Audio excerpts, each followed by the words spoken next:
what is a shank. I did a whole series on shanks at my blog, John's Jail Journal, and I consulted someone who'd served over 20 years. A shank is a homemade knife, but I'm going to read you the details this guy gave me, because over the years he picked up a lot of information about shanks. He was a real expert on them. So I asked him what's a shank, and he said, any kind of blade or stabbing instrument used for slicing or stabbing. You make them differently depending on the purpose. I said, is using a shank the most common method of killing someone in prison? Yes, for killing staff and prisoners. If the purpose is killing someone, what kind of shank is generally used?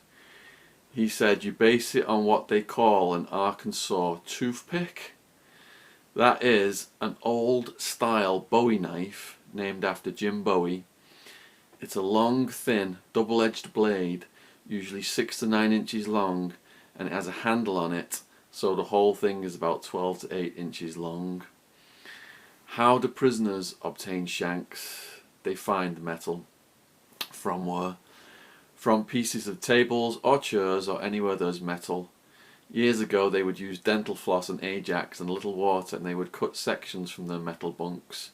You get the Ajax wet, make a paste out of it, apply it to the metal, and hold the dental floss and go back and forth with it on the Ajax, and it goes through the metal like a saw. It's a slow process, but it's not like you've got anything other than time on your hands in prison. And I often get asked, did I have a shank? I didn't carry a shank on me. If you get busted with a shank, you know, you're looking at possessing a weapon in prison charges, 2 to 10 years added onto your sentence. But as I got into other prisons and other areas, for example, there was a rec field in one area. That's where the prisoners kept the shanks buried, and I knew where the shanks buried in case there was ever an issue, but I never had to resort to that. The guards come in periodically, do shakedowns, search our cells, and they've got metal detectors, and if you get caught with a shank in your cell, heaven help you, because you're going to get years added on. You're going to get severe punishment. And people would sometimes hide shanks in other people's bunks, and then they get busted with a shank, and then they'd end up getting in deep trouble for getting busted with a shank.